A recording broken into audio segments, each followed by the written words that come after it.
22 കൊല്ലത്തോളം ഒരു മഹലിൽ ജോലി ചെയ്ത വലിയ മുവഫഖായ ഉസ്താദാണ്.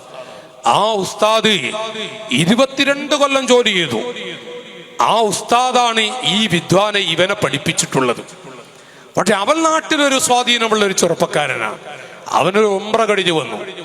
ഉംറ കഴിഞ്ഞു വന്നപ്പോഴേക്കും നഊദു ബില്ലാഹ്, പിന്നെ അവന് എല്ലാവരും പരിശോധിക്കാൻ, അക്കുട്ടി, ആ മുത്തഅല്ലിമ്, ഈ ഉസ്താദ്, അങ്ങനെ ഹറമിൽ വെച്ച് ഒരു ക്ലാസ് കേട്ടിട്ടുണ്ട് അത്ര ഈ ചെറുപ്പക്കാരൻ. എന്താ? ഉപ്പ് കൊണ്ട് തുടങ്ങുന്നത് വലിയ പുണ്യമുള്ള അമലാണ്. നിങ്ങൾ തുടങ്ങാറുണ്ടോ മക്കൾ? നിങ്ങൾ ഈ ചെറുപ്പക്കാർ ഉസ്താദന്മാര് ഉപ്പ് കൊണ്ട് തുടങ്ങലേ? അപ്പൊ ഇയാളത് കേട്ടിട്ടുണ്ട്. ഉംറ കഴിഞ്ഞ് വന്നു. നോക്കണം, നിങ്ങൾ ഈ ഉസ്താദിന്റെ വാക്ക് നേർക്ക് നേരെ കേട്ട ഒരാളാണ് ഞാൻ കേട്ടോ. അതുകൊണ്ടായി പറയുന്നത്. അങ്ങനെ ഈ ചെറുപ്പക്കാരൻ 3 പ്രാവശ്യം ഉസ്താദിന്റെ വീട്ടിലേക്ക് ഭക്ഷണത്തിന് വിളിച്ചു. 3 പ്രാവശ്യം. ഉപ്പും കുറ്റില്ലേ കുഞ്ഞുട്ടി ഉസ്താദെ, ഉപ്പും കുറ്റി അതവിടെ കൊണ്ടുവച്ചിട്ടുണ്ട്. നോക്കി നിങ്ങൾ പരിശോധിക്കുകയാണ്. ഉസ്താദ് പച്ചപ്പാന്ന് അതെടുത്ത് കഴിച്ചത് ദ്വാരന്ന് പോകുകയാണ്. 3 പ്രാവശ്യം അങ്ങനെ വിളിച്ച് 3 പ്രാവശ്യം അങ്ങനെയാണ്. അപ്പൊ ഉപ്പിന്റെ ഒരു പാത്രം അവിടെ വെച്ചിട്ടുണ്ട്. അങ്ങനെ പിന്നെ ഒരിക്കൽ ഉസ്താദ്, ഞാൻ സാധാരണക്കാർക്ക് വേണ്ടി പറയാ, അവസാനത്തെ അത്തഹിയാത്തിന്റെ ഇരുത്തം ആദ്യത്തെ അത്തഹിയാത്തിന്റെ ഇരുത്തം ഇരിക്കുമല്ലോ, അതുപോലെ ഇരിക്കുന്നത് കണ്ടു. അപ്പൊ ചെറുപ്പക്കാരന്റെ ഷാഠ്യം, ഉസ്താദ് സുന്നത്തെടുക്കാത്ത ആളാണ്, അതുകൊണ്ട് ഉസ്താദിന് തുടരാൻ പറ്റൂല. ളുഹ്ർ ജമാഅത്ത് നടക്കുക, തൊട്ടടുത്ത പെട്ടി, ഇത് നടന്നൊരു വാക്യത്താണ് മക്കളെ, തൊട്ടടുത്ത പെട്ടിക്കടയിൽ ഇയാൾ ഇരിക്കും. ജമാഅത്ത് കഴിഞ്ഞാൽ ഇയാൾ പോകും. സലാം വീട്ട ഉടനെ ഇയാൾ ഇഖാമത്തൊടുത്ത് ഇയാൾ ഇമാമ് നിൽക്കുക. ഒരു ഉംറക്ക് പോയിട്ടേ ഉള്ളൂ, വലിയ വിവരമുള്ള ആളൊന്നുമല്ല. എന്നിട്ട് അതിന് പിന്നിൽ കുറെ ആളുകളുണ്ട്. അപ്പൊ ചോദിച്ചപ്പോ പറയാണത്രേ, ഉസ്താദ് സുന്നത്തെടുക്കാറില്ല, അപ്പൊ ഞാൻ തുടർന്ന് നിസ്കരിക്കാൻ ആഗ്രഹിക്കുന്നില്ല. വിഷയം എവിടെ എത്തി നരങ്ങള്? ആ ഒരൊറ്റ വാക്ക് മൂത്ത് ഈ ഉസ്താദ് ഇടക്കാലത്ത് റജബ് പറക്കുന്നതിന് മുമ്പ്, റജബ് മാസം വരുന്നതിന് മുമ്പ് ഇറങ്ങേണ്ടി വരികയാണ്. റജബ് മാസം പിറക്കുന്ന മുമ്പ് ഇറങ്ങുകയാണ്. വ്യാഴാഴ്ച ദിവസം മീറ്റിംഗ് കൂടിയത്രേ. അപ്പൊ അതിൽ ആഞ്ഞടിച്ചു ചെറുപ്പക്കാരൻ, ഞാൻ നല്ല പ്രവർത്തിച്ചോളാം, കമ്മിറ്റി നല്ല പ്രവർത്തിക്കുന്ന ഒരാളാണ്, പക്ഷെ ഒന്നുകിൽ ഉസ്താദ് അല്ലെങ്കിൽ ഞാന്.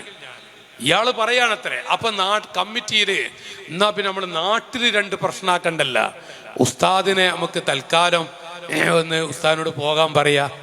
അങ്ങനെ നോക്കി നിങ്ങൾ വ്യാഴാഴ്ച ളുഹ്റു നിസ്കാരം കഴിഞ്ഞിട്ട് ഉസ്താദിന്റെ റൂമിൽ കമ്മിറ്റി ഭാരവാഹികൾ വന്ന് ഒരു എഴുത്ത് കൊടുക്കുകയാണ്. ആ എഴുത്ത് ഇങ്ങനെ ഉസ്താദ് വായിക്കുമ്പോൾ അതിലുള്ളത് ഉസ്താദിന്റെ സേവനം മതിയാക്കിയ കഥകളാണ്. അപ്പൊ ഉസ്താദ് പറഞ്ഞത്രേ, അന്ന് പോകണം, വ്യാഴാഴ്ച പോകണം. അപ്പൊ ഈ ഉസ്താദ് കമ്മിറ്റിക്കാരോട് പറഞ്ഞു, ഞാൻ നാളെ ജുമാ കഴിഞ്ഞിട്ട് പോയാൽ പോരെ, ജുമാക്ക് യാത്ര പറഞ്ഞിട്ട്. അപ്പൊ ഉടനെ ജുമാക്ക് വേറെ ഉസ്താദിനെ ഏൽപ്പിച്ചിട്ടുണ്ട്. എന്താ ചില നന്ദി കെട്ട ആളുകളുടെ ശൈലി അറിയാ, ജുമാക്ക് വേറെ ആളെ ഏൽപ്പിച്ചിട്ടുണ്ട്. അപ്പൊ ഈ ഉസ്താദ് പറഞ്ഞു, ഞാൻ ഖുതുബ ഓതൂല, ഞാൻ ഇങ്ങനെ പള്ളിയുടെ മൂലയിൽ ഇരിക്കാം, ജുമാ കഴിഞ്ഞിട്ട് ഒരു സലാം പറഞ്ഞ് യാത്ര പറഞ്ഞു പോകാനാണ്.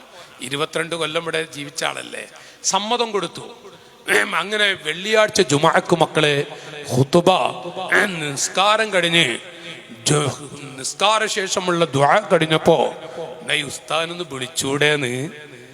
വിളിച്ചില്ല, എത്ര ആരും ക്ഷണിച്ചില്ല. ഉസ്താദ് സ്വയം എഴുന്നേറ്റിട്ട്, അയാൾ അത് പറഞ്ഞാ കരഞ്ഞത്. ആ ഉസ്താദ് സ്വയം എഴുന്നേറ്റ് അവിടുന്ന് പറഞ്ഞു, ഞാനിങ്ങനെ പോവുകയാണ്. വിഷയൊക്കെ പറഞ്ഞിട്ട് ഉസ്താദ് ഒരു വാക്ക് പറഞ്ഞത്രേ, 1 മാസമായിട്ട് നിങ്ങൾക്ക് ആർക്കൊരു വിഷമം ഉണ്ടാവണ്ട, 1 മാസം എൻ്റെ ഇടതുഭാഗത്തൊരു ചോരക്കുരു ഉണ്ടായിട്ടുണ്ട്. എൻ്റെ ഇടതുഭാഗത്തൊരു ചോരക്കുരു ഇരിക്കാൻ കഴിയാത്തോണ്ടാണ്. എൻ്റെ കാരണം നിങ്ങളുടെ ആഹാരം കളയണ്ട. നോക്കി നിങ്ങൾ, ഈ വിദ്വാന്, ഈ മനുഷ്യനെ ഉസ്താദിനോട് ചോദിച്ചൂടെ എന്താ ഉസ്താദ് ഇങ്ങനെ ഇരിക്കുന്നതെന്ന്? പക്ഷെ അപ്പോഴേക്കും വല്ലാത്തൊരു ഫിത്ന. അല്ലാഹു തആല വിടോ? അല്ലാഹു ഇവനൊക്കെ വിടോ? നിങ്ങൾ ആലോചിച്ചു നോക്കി, എത്ര ആളുകളാണ് നമ്മുടെ മലപ്പുറം ജില്ലയിൽ, എത്ര വലിയ വലിയ വലിയ ദർസുള്ള പള്ളികൾ എത്ര.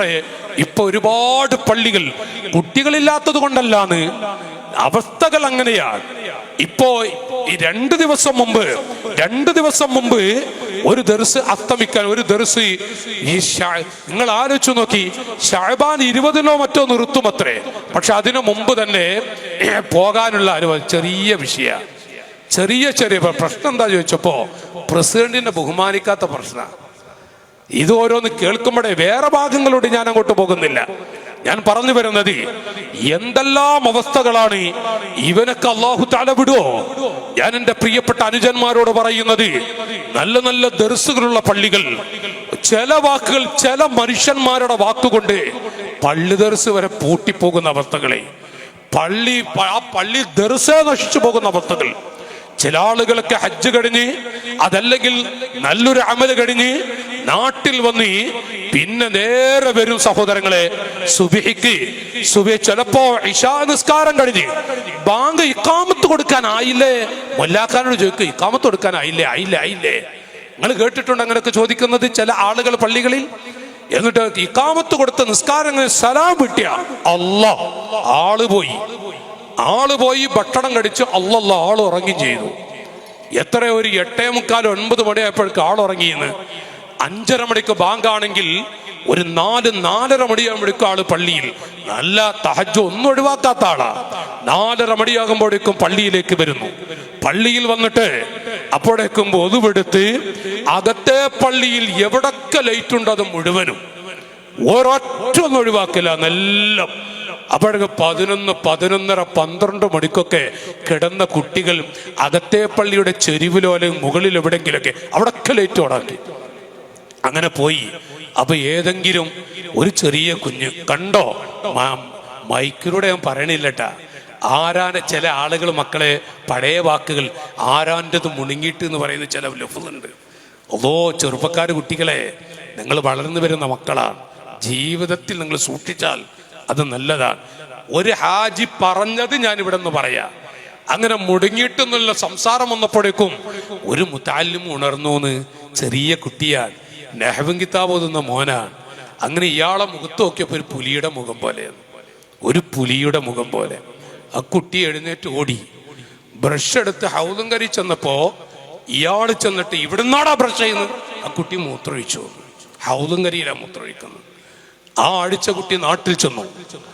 ശനിയാഴ്ച തിരിച്ചു വരണം. അപ്പൊ കുട്ടി വരുന്നില്ല. മോൻ എന്താ അങ്ങ് ഇറങ്ങിയിട്ടാവാത്തത്? അപ്പൊ ഉമ്മാനോട് മോൻ പറയും, ഉമ്മാ അകത്തെ പള്ളിയിൽ പുലിയുണ്ട്, ഹൗദും കരിയിൽ നരിയുണ്ട്. ഞാൻ പള്ളി ദർസക്ക് പോയില്ല ഉമ്മ. എത്ര ദർസ് പോയി? ഈ പറഞ്ഞ മാത്രം ഒരു ഉദാഹരണം, ഈ പറഞ്ഞൊരു ലഫ്ദ് മാത്രം ഉദാഹരണം. വിഷയം യാഥാർത്ഥ്യമാണ്. ഒരു ഹാജിയുടെ വാക്ക് കേട്ട് പോയി ആ മുതഅല്ലിം ദർസ് മുടക്കിയ ദർസ് പാടെ നിർത്തിയത്. മലയാള മണ്ണിലുണ്ട് അങ്ങനെ എത്ര ദർസുകൾ.